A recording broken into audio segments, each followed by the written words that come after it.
चलिए, good morning children. Voice का video 2 part में हमने अपलोड किया है, पार्ट 1 पार्ट 2, और पार्ट 2 में हम क्लियर कर दिए हैं 15 स्ट्रक्चर। ठीक है, लेकिन अभी तक आपका इंट्रोगेटिव का पैसे नहीं पता है।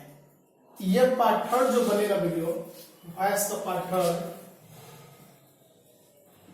ये वॉइस का पार्ट 3, ये जो वीडियो बन रहा है, ठीक है, ये पूरी तरह से इंट्रोगेटिव रहेगा। मैं केवल इंट्रोगेटिव आपको बता रहा हूं, बस पैसिव ऑफ इंट्रोगेटिव है ना।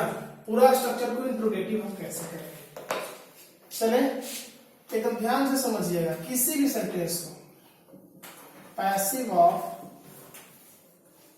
इंट्रोगेटिव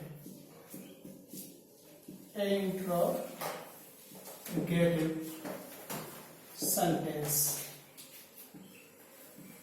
ठीक, इंट्रोगेटिव सेंटेंस का पैसिव करना है। इसका सेंस यह है कि कोई भी सेंटेंस इंट्रोगेटिव होगा तो उसको पैसिव कैसे करेंगे, थोड़ा ध्यान देंगे। एक्टिव वॉइस में लिखा हुआ है, एक्टिव में लिखा हुआ है। कोई भी स्ट्रक्चर हम निकाल लेते हैं। एक्सिलरी वर्ब रहता है, इंट्रोगेटिव है तो नीचे तक एक्सिलरी वर्ब रहेगा, और इसमें सब्जेक्ट रहेगा, और कोई भी यहाँ वर्ब रहेगा और ऑब्जेक्ट आने से। ठीक है, मैंने यहाँ वर्ब का सेंस यह हो रहा है कि हम वर्ब का करें मीनिंग वर्ब, तो इसका यह फॉर्म हो रहा है कि आप जिस रूप में उसको दे सकते हैं। आप V1 के रूप में दे सकते हैं, आप इसको V4 के रूप में भी दे सकते हैं, जिस तरह से V3 के रूप में भी दे सकते हैं। जो फॉर्म में आएगा, अगर V1 रहेगा या V4 रह सकता है या V3 रहेगा, ठीक ना, यही फॉर्म यहां पर रहेगा। जिस फॉर्म में यहां पर है, ध्यान से समझेंगे इस वीडियो को, और इसको हम पैसिव करने के लिए कुछ नहीं करना है। मैं पहले भी आपको चर्चा कर चुका हूं, ठीक है। यह जो एक्टिव एक्सिलरी वर्ब है, एक्सिलरी वर्ब की जगह पर रहेगा, सब्जेक्ट है, वहां ऑब्जेक्ट का प्रयोग कर देंगे। जब यह जो एक्टिव वर्ब है, यह जो एक्टिव वर्ब है, उसको केवल हमको पैसिव फॉर्म में बदल देना है, पैसिव फॉर्म, और उसके बाद बाय प्लस सब्जेक्ट जोड़ देना है। मैं समझता हूं कि निश्चित रूप से बन जाएगा। कोई भी टेंस का आप वीडियो बनाना चाहेंगे तो बन जाएगा। क्लियर, इसमें किसी प्रकार का डाउट नहीं होगा। अगर मैं देखना चाहता हूं, आपको एग्जांपल देखता हूं, ठीक है। अगर कोई एक्सिलरी वर्ब उठा लेते हैं या प्रेजेंट इंडेफिनिट का उठा लेते हैं, डू डज रहता है, सब्जेक्ट रहता है, V1 रहता है, और ऑब्जेक्ट रहता है। यह सिंपल प्रेजेंट का है ना। पढ़े हैं ना, आप पढ़े हैं, आपको भी समझ में आ रहा है कि क्या है। ध्यान से इसको देखिएगा, इस वीडियो को। मैं आपको पंगु नहीं बता रहा हूं, मैं आपको स्ट्रक्चर क्रिएट करने के लिए बता रहा हूं। और यह जो स्ट्रक्चर क्रिएट करने से रहेगा तो निश्चित रूप के वॉइस आपका अपना हो जाएगा। पूरे लाइफ में वॉइस रटते रह जाता है, स्ट्रक्चर क्लियर नहीं होता है। लेकिन मैं स्ट्रक्चर के माध्यम से मैं आपको दिखा रहा हूं कि कैसे, how to create a structure from active to passive. Active से पैसिव में स्ट्रक्चर कैसे क्रिएट करेंगे। पहले ही की वीडियो में आपको क्लियर हो गया है कि डू डज को पैसिव में क्या करना है, इज एंड आर लिखना है, लिख दिया। सब्जेक्ट की जगह पर क्या लिखना है, ऑब्जेक्ट लिखना है। क्लियर। और V1 रहेगा, उसको वर्ब को V3 बदल देना है। ये तो आपको पहले क्लियर है कि पैसिव में वर्ब का V3 फॉर्म रखना है, लिख दिए। और ऑब्जेक्ट की जगह बाय प्लस सब्जेक्ट, देखिए ना सर, बन गया, हुआ एकदम। देखिए क्या हो रहा है, मिनटों का मिनटों में हो रहा है, अब मिनटों का सेकंडों में होगा। देखिए एक हो गया। सेकंड स्ट्रक्चर हम क्रिएट करके दिखा रहे हैं। पास्ट में डिड रहेगा, सब्जेक्ट रहेगा, V1 रहेगा, ऑब्जेक्ट रहेगा। डिड रहेगा तो पास्ट टेंस में है तो वाज वेयर हो जाएगा, तो क्या, सब्जेक्ट की जगह ऑब्जेक्ट, V1 की जगह V3, और बाय प्लस सब्जेक्ट हो गया। देखिए, और बोलिए ना, किसी भी टेंस का बोलिए, किसी भी टेंस को बनाने के लिए एकदम ध्यान दीजिएगा इस चीज पर, किसी भी टेंस का बनाना हो आपको आसान से एकदम बन जाएगा। चलिए आपको उठा कर देखते हैं, थर्ड में देख रहे हैं, कोई भी ऑक्सिलियरी वर्ब दे देते हैं पहले, मालूम कि प्रेजेंट परफेक्ट का दे रहे हैं। चलो हैज पहले रहेगा, सब्जेक्ट रहेगा, भीतरी रहेगा और ऑब्जेक्ट रहेगा। ठीक है, तो हैज पहले है तो हैज अपने स्थान पर रहेगा, इससे कोई चेंज नहीं करना है, सब्जेक्ट की जगह ऑब्जेक्ट कर देना है। और एक्टिव फॉर्म में वर्ब का भीतरी फॉर्म, तो मैंने पहले भी बताया है कि भीतरी को पैसिव करने के लिए बीन प्लस भीतरी रखा जाता है और बाय प्लस सब्जेक्ट का प्रयोग। देखिए बन गया, बना। कोई भी चीज, कोई भी टेंस को बनाना हो एकदम आराम से बनेगा, आपके ऊपर डिपेंड करता है। केवल एक्टिव स्ट्रक्चर याद रखिए, और जो 6 फॉर्म बोला है वह वर्ब का फॉर्म, वो निश्चित रूप से याद रखिएगा, वो निश्चित रूप से आपका वीडियो बनेगा ही बनेगा। वो क्या था, वर्ब का V1 और V5 का था। पैसिव करने के लिए क्या करते हैं, तो is, M, are plus V3। एक बार मैं पुनः रिमाइंड करा रहा हूं इस वीडियो में। और V2 को पैसिव करने के लिए क्या करते हैं, वाज, वेयर प्लस V3। और V3 को पैसिव करने के लिए क्या करते हैं, तो बीन प्लस V3। और V4 को पैसिव करने के लिए क्या करते हैं, बीन प्लस V3। और मोडल वर्ब को पैसिव करने के लिए क्या करते हैं, तो model verb plus B plus V3। और इन्फिनेटिव को पैसिव करने के लिए क्या करते हैं, तो क्या, सॉरी इन्फिनेटिव का इन्फिनेटिव का पैसिव करने के लिए मैंने क्या करते हैं, तो क्या 2 प्लस V1 आता है, तो 2B प्लस V3। मैं एक बार पुनः रिमाइंड करा दिया, पहले के वीडियो में मैंने इसको डाला है। अब देख लिया, आसान से बन गया। अब आपके ऊपर डिपेंड करता है इसको बनाने के लिए। स्ट्रक्चर क्रिएट मैंने कर बता दिया, ये हो गया पैसिव ऑफ इंट्रोगेटिव, इंट्रोगेटिव का पैसिव हो गया, और स्ट्रक्चर आपने देख लिया। अब इसका एग्जांपल मैं आपको दिखाता हूं, ठीक है। चलिए इसका एग्जांपल आपको हम दिखा रहे हैं, ठीक है। ठीक,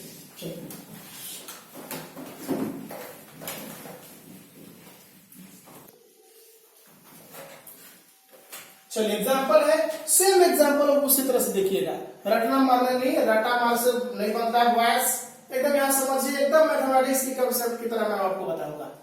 लगेगा इंग्लिश क्या है, आप यहां देख रहे हैं कि सब्जेक्ट है, यह आपका ट्रांजिटिव वर्ब है, और यह इसका ऑब्जेक्ट है। तो देखिए ना, जहां सब्जेक्ट है वहां ऑब्जेक्ट रख दीजिए पहले, यहां मैं क्लियर बता रहा हूं। कोई स्ट्रक्चर रटे यार, जहां सब्जेक्ट है ऑब्जेक्ट रख दिए, और उसके ऊपर ऑक्सिलियरी वर्ब है, तो डू डज को पैसिव में करने के लिए क्या लेते हैं, इज एम आर रखते हैं।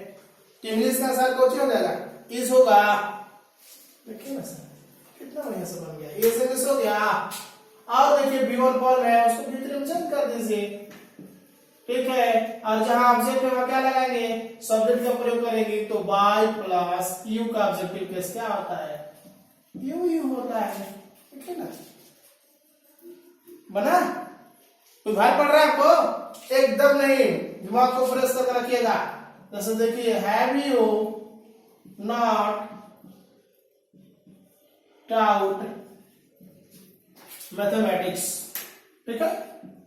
यह हो गया इंट्रोगेटिव।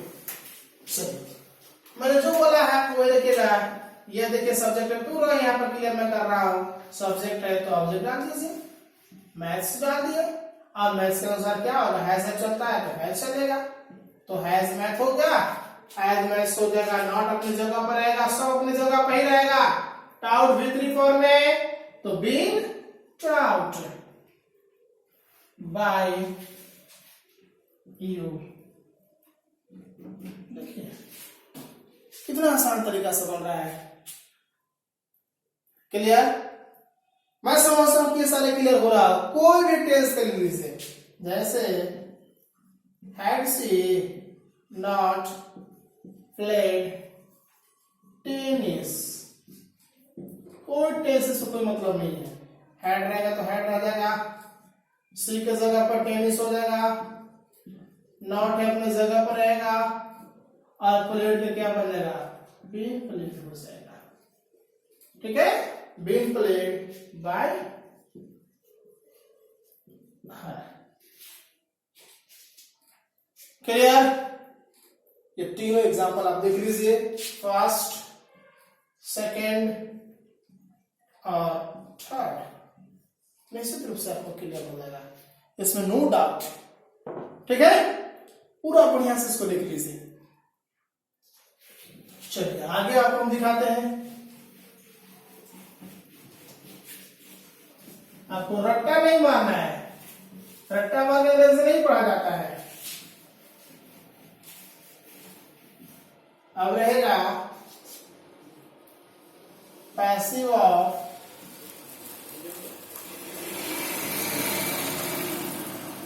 Yes no question. ठीक है, यस नो क्वेश्चन को पैसिव कैसे बनाएंगे? जो यस और नो में रहता है। ठीक है, क्या रहता है? Active form. एक्टिव में क्या रहेगा? चलिए, एक्टिव में रहेगा सब्जेक्ट रहेगा और एक्सिलियरी वर्ब। इसमें रहेगा subject plus auxiliary verb plus not. इसको पैसिव में क्या कर देंगे? यस रख देंगे, और वो जो सब्जेक्ट में है ऑब्जेक्ट रख दीजिएगा, और यहाँ नो में क्या लिख देंगे? Object plus auxiliary verb plus not. ये आपका पैसिव बन गया तैयार। किसी भी सेंटेंस का उठाते हैं, जैसे लिख रहा है कि has Mukesh sung a song। लिख रहा है कि has Mukesh sung a song। क्या मुकेश गाना गा चुका है? अगर आपको जवाब देना है तो बोलिए yes he has. Yes he has. He का क्या लिखिए? मुकेश के लिए प्रोनाउन क्या लिखे? ही लिखिए। अगर निगेटिव में देना है, चलो इसको पॉजिटिव में रखते हैं। अब इसका पैसिव बनाइए। अब इसका पैसिव बनेगा तो हैज हो जाएगा, हैज ए सॉन्ग। ठीक है, और क्या हो जाएगा? Been sung by Mukesh. बन गया? अब देखिए यस, अब क्या लिखा हुआ है? ही लिखा हुआ है, इसका मतलब मुकेश की जगह पर लिखा हुआ है, तो यहाँ यह सब्जेक्ट दिया था तो इसको लिख दिए, तो पैसिव में सब्जेक्ट कौन सी हो गया? ये सॉन्ग हो गया। इसका मतलब एक्टिव ऑब्जेक्ट को हमको लिखना है, तो ऐसा डाल लीजिए कि सॉन्ग हो जाएगा, ये सॉन्ग लिख दिए। ठीक है, अब यह देखना है कि क्या लिखना है, उसके बाद एक्सिलियरी वर्ब लिखना है। एक्सिलियरी वर्ब लिख दिए तो हैज हो जाएगा। लेकिन हैज लिखने से यह क्लियर हो रहा है कि एक्टिव में, इसको ऐसे लिख दीजिए हैज बीन। यह क्लियर हो गया ये क्या है? पैसिव में है। बीन लिखने से क्लियर हो गया ये सेंटेंस किस में हो गया? पैसिव में हो गया। क्लियर? देखिए ना, आपके सामने बोर्ड पर लिखा हुआ है। चलिए एक एग्जांपल और ले लेते हैं। आपके सामने निगेटिव लिख देता है, does Tom not speak enough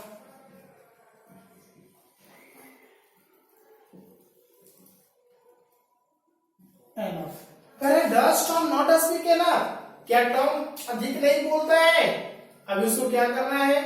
no लिख देंगे तो ही डज नॉट। आप कह रहे हो कि सर प्रोनाउन क्यों ला रहे हैं? क्योंकि इसका जगह पर अगर ही रहता तो ही होता, क्योंकि यह ऑलरेडी यहाँ टर्म क्लियर है। इसमें निगेटिव जब निगेटिव एस क्वेश्चन जब बनाया जाता है उसका प्रोनाउन का ही यूज करते हैं। ऑलरेडी क्लियर है, प्रोनाउन है तो उसके लिए प्रोनाउन का प्रयोग करेंगे, है ना। अब इसका बनाइए पैसे, क्या बनेगा? डज को यूज बना देंगे, ठीक है, सॉरी, तो does he not speak enough, तो इसमें तो ऑब्जेक्ट हम डाले नहीं, चलिए इसलिए इसको कर देते कैसे? Does Tom not speak English. Sorry याद नहीं रहा आपको, ठीक है। तो अब इसमें क्या करेंगे?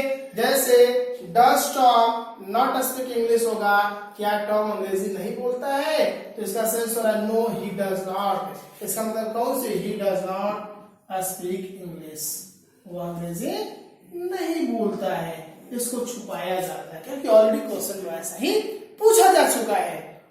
ठीक है, और ऐसा में चलिए अब इसको पैसे बनाइए।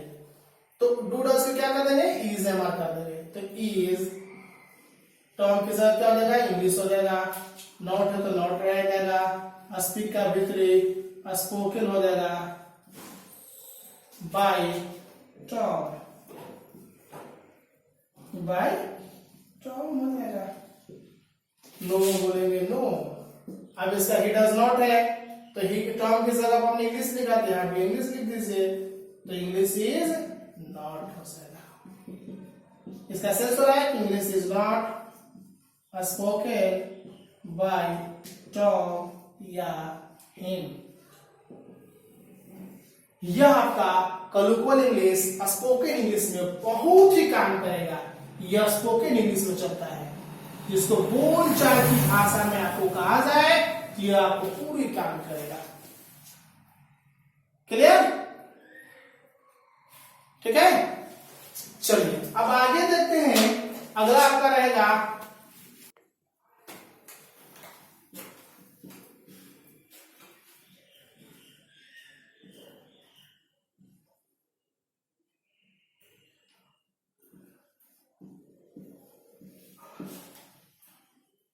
चलिए अगला हेडिंग है कि passive of interrogative with WS। Interrogative रहेगा लेकिन उसमें इंट्रोगेटिव वर्ड्स रहेंगे। ठीक है, मैंने इंट्रोगेटिव वर्ड्स का मतलब आपके इंट्रोगेटिव प्रोनाउंस, मैंने इंट्रोगेटिव प्रोनाउंस रहेगा तो उसको पैसिव हम कैसे बनाएंगे। कुछ ऐसे इंट्रोगेटिव वर्ड्स है, कुछ उसका अलग पैसिव बनाया जाता है। जैसे देखो यहाँ पर ध्यान देना है कि एक्टिव में क्या रहेगा, हु रहेगा। ठीक है, इसको पैसिव करने के लिए बाय हूम लगाते हैं या हु भी लिखते हैं, लेकिन फिर लास्ट में बाय लगाते हैं। एकदम ध्यान से यहाँ पर देखेंगे, ठीक ना। मैं अब शॉर्ट में आपको समझा रहा हूं। जैसे हु किल्ड रावण, ठीक है, रावण को किसने मारा था। ठीक है, तो हु की जगह पर हमको क्या करना है, बाय हूम लिख देना है। ऑब्जेक्ट क्या है, रावण है। ठीक है, ऑब्जेक्ट रावण है ना, तो ऑब्जेक्ट को हम सब्जेक्ट की जगह पर लाएंगे। ठीक है, तो यहां कर लिख देंगे रावण लिखते हैं। तो इसके पहले वर्ब आएगा ना, भाई होम वाज रावण हो गया। अब किल का भीतरी किल्ड हो गया, बन गया। या इसको ऐसे भी कर सकते हैं, who was Ravana killed by, ऐसे भी कर सकते हैं। लेकिन हम जनरली यह बताता हूं कि आपको कहीं ऐसी चीज ना हो कि छूट जाए लास्ट में बाय, आपका पूरा सेंटेंस गलत हो जाएगा। जनरली छाता, रुमाल ये सब छूटने का चीज है, इसलिए हमेशा आदमी जो रुमाल होता है पॉकेट में ही रखता है, छूट जाता है। इसलिए ध्यान दीजिएगा कि हु का जैसे ही पैसिव कहीं आया करने के लिए तो बाय हुम का ही प्रयोग करिए, तो ज्यादा बेटर है। किस लिए बेटर है, क्योंकि यह बाय छूटे नहीं, ये जनरली छूटने का चीज है। मैं नहीं कह रहा हूं कि सब पैसिव गलत है, यह तो स्टैंडर्ड फॉर्म होता है, यह स्टैंडर्ड फॉर्म होता है। रीडर को, पढ़ने वालों को समझ में इसका मीनिंग नहीं आता है, आपका अंग्रेजी और स्टैंडर्ड हो जाता है। लेकिन मैं आपको गलती से बचने के लिए मैं कर रहा हूं, तो हु को डायरेक्ट पैसिव में लिखिएगा बाय होम, कोई आपको गलती नहीं होगा। तो कहेंगे सर बाय होम की जगह हु जो लिखे तो हुमो लिख सकते हैं, तो क्यों नहीं लिख सकते हैं, हुम वाज रावण क्या किल्ड बाय, ये आप नहीं लिख सकते हैं। लिखना होगा तो हु लिखेंगे, ना कि हाँ हम लिखेंगे। क्लियर? जैसे डॉग सेंटेंस लिख लीजिए ना, यहां से देख लीजिएगा इसको। ठीक है, भारत का खोज किसने किया था, सीधे हम लिख देंगे by whom was India discovered. Bharat का खोज किसके द्वारा किया गया था। ठीक है, क्लियर? और by whom was India discovered, इसका अगर आंसर हम देना चाहते हैं तो क्या, India was discovered by Vasco da Gama.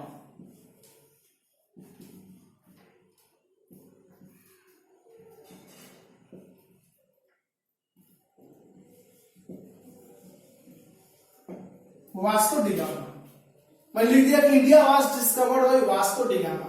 तो ऑलरेडी है क्लियर हमने कर दिया कि आप जो देखेंगे कि अगर क्वेश्चन अगर एक्टिव में हो, अगर आपका स्टेटमेंट जो एक्टिव में हो तो एक्टिव में जवाब देते हैं, यदि इसका पैसिव स्टेटमेंट हो तो पैसिव में ही जवाब देते हैं। ये आप अपने जहन में डाल लीजिएगा, ये लिटरेरी वर्ड है कि अगर क्वेश्चन अगर एक्टिव में किया गया है तो एक्टिव में जवाब देंगे, अगर वो पैसिव में किया गया है तो पैसिव में जवाब देंगे।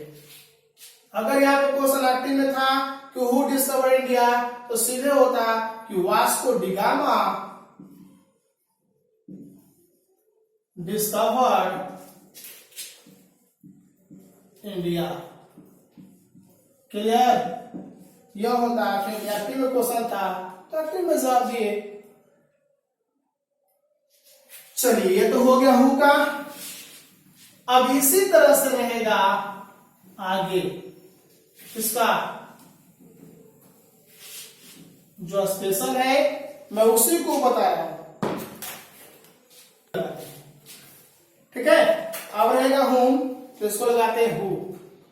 अब ऐसा क्यों, ध्यान दीजिएगा।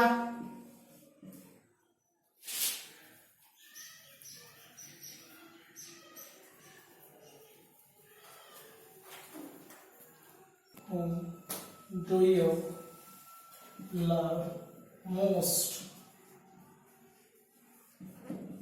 चलिए अगला है, एक्टिव में यह लिखे हैं कि अगर हुम रहे तो इसको हु करते हैं। क्यों? क्योंकि यह जो हुम है क्या है, ऑब्जेक्ट है ना। तो जब ऑब्जेक्ट है तो वो किसे बदलना है, ऑब्जेक्ट किसको बदलना है, सब्जेक्टिव केस में बदलना है। माने ऑब्जेक्टिव केस को सब्जेक्टिव बदलना है तो हु हो गया। यहाँ पर सब क्लियर किसी टीचर नहीं करते हैं, यहाँ जरूर ध्यान देंगे, मैं अलग अलग ही चल रहा हूं तो हु कर दिया।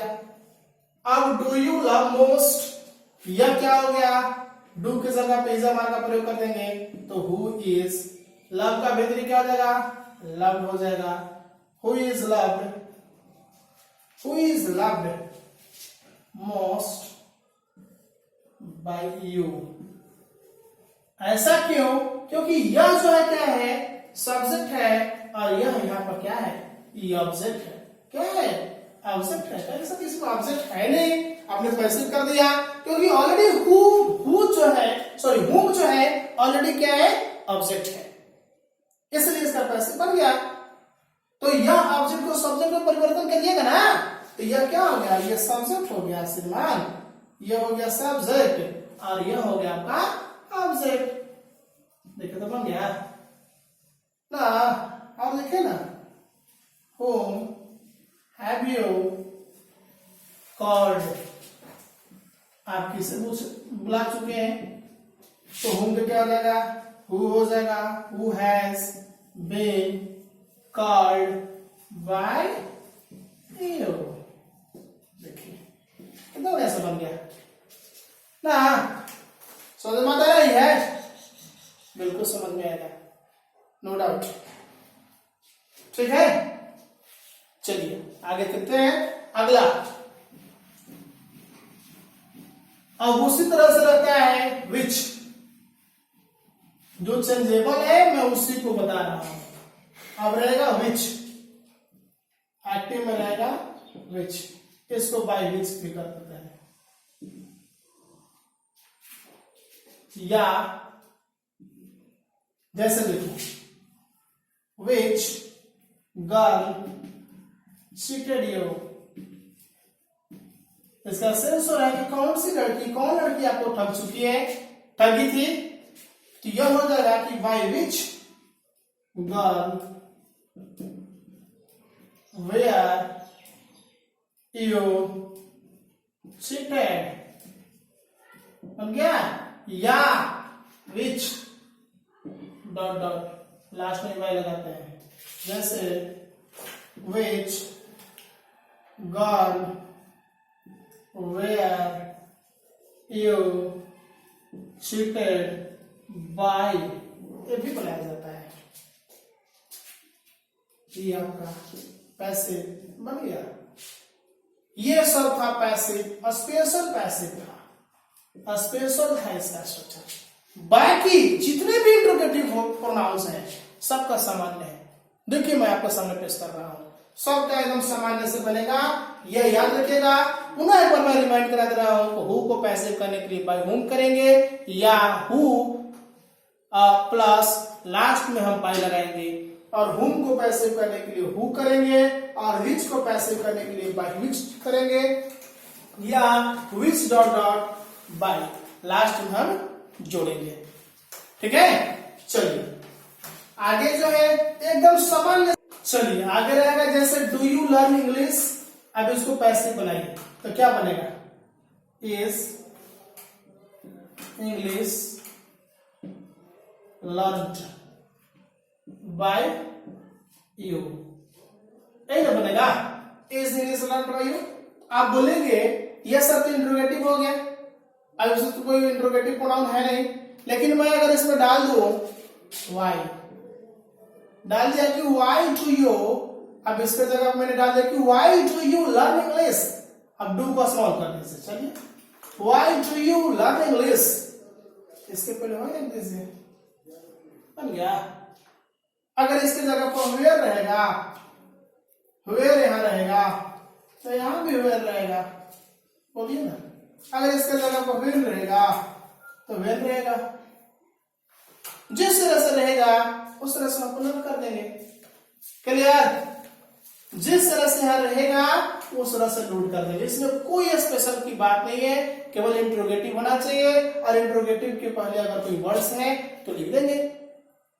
लेकिन इसमें क्या करेंगे, वेर लिख दिए, वेल लिख दिए, ठीक है, विद हुम भी चलेगा, किसके साथ अंग्रेजी पढ़ना तुम चाहते हो वो भी चलेगा, लेकिन व्हाट नहीं चलेगा, इसलिए चलेगा कि ऑलरेडी इसमें ऑब्जेक्ट है। अब इसमें इस तरह के देखिए कहीं भी रहेगा तो आप बना लीजिए, आराम से आपको बन जाएगा।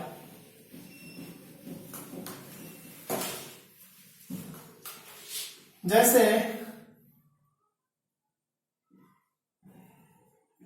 अब रहेगा कि how many eggs do you eat every day, ठीक है। इसका सेंस हो रहा है कि how many eggs do you eat every day। कोई बच्चा पूछेगा, कोई विद्यार्थी पूछेगा सर इसमें ऑब्जेक्ट क्या है, where is object, where is an object in this sentence, तो how many objects, sorry how many eggs जो है क्या है, ऑब्जेक्ट है। अपने आसान रहेगा कि how many eggs, ठीक है, are eaten by you, चाहे how many eggs are eaten every day by you, बन गया। ठीक है, ये सब्जेक्ट है, ये आपका ऑब्जेक्ट है। क्लियर कि how many eggs are eaten every day by you, चाहे how many eggs are eaten by you every day, ये भी लिख सकते हैं आपके अनुसार। चलिए आगे रहेगा कुछ स्पेशल है, जैसे व्हाट के बारे में थोड़ा सा क्लियर करते हैं। व्हाट के बारे में तो नहीं बताए थे, व्हाट के बारे में व्हाट सब्जेक्ट भी होता है और व्हाट ऑब्जेक्ट भी होता है, दोनों चीज व्हाट के बारे में देखेंगे, व्हाट सब्जेक्ट भी होता है और ऑब्जेक्ट भी होता है, दोनों चीज के बारे में देखेंगे। जैसे देखो बाबू, what makes a man perfect, दोनों होता है, व्हाट सब्जेक्ट भी होता है, व्हाट ऑब्जेक्ट भी होता है। देखिए यहां सब्जेक्ट के रूप में आ रहा है, अब इसको बनाया जाएगा तो क्या बनेगा, what makes a man perfect, man इसका ऑब्जेक्ट हो गया, ये ट्रांजिटिव वर्ब हो गया, ठीक है, ये परफेक्ट एडजेक्टिव में। तो जैसे what is a man made perfect by, बन गया। ये बाय व्हाट नहीं लिखेंगे, ध्यान देंगे, बाय व्हाट नहीं, इसलिए मैंने लिखवाया। चलिए what gives milk. What gives milk? अब करें क्या दूध देती है, मैंने कौन दूध देती है, इसका सेंस हो रहा है किसी को, क्या हो रहा है, फीमेल के लिए बात हो रहा है, मेमल्स के लिए बात हो रहा है, तो क्या जाएगा, what is milk given by अगर यह रहेगा कि the God gives us milk, से द गॉड गिव्स मिल्क, नहीं इसका सेंस क्या है, सब्जेक्ट हो गया, तो क्या इस सब्जेक्ट में क्वेश्चन आया था ना, बन गया, देखिए ना समझ बना। मैं समझता हूं कि आपको पैसिव ऑफ इंट्रोगेटिव आपको समझ में आ गया होगा। Passive of interrogative with yes no question बताए हैं। थर्ड बताया है कि passive of interrogative with WH words. अगर किसी प्रकार का दिक्कत होगा तो आप हमसे संपर्क करने का कोशिश करेंगे, मैं आपको इसको सॉल्व करने का वादा देता हूं, वादा करता हूं। निश्चित रूप से आप सोइए, आप मुझसे कांटेक्ट कर सकते हैं, मेरा व्हाट्सएप नंबर अपलोड कर दीजिए। व्हाट्सएप नंबर हो गया 9955519801। आप इसको संपर्क करेंगे और वीडियो को लाइक करना न भूलेंगे और चैनल को सब्सक्राइब कर लीजिएगा, क्योंकि कोई भी वीडियो आपके बनेगा यहाँ पर तो आपके पास पहले पहुंच जाएगा। धन्यवाद, थैंक यू सो मच।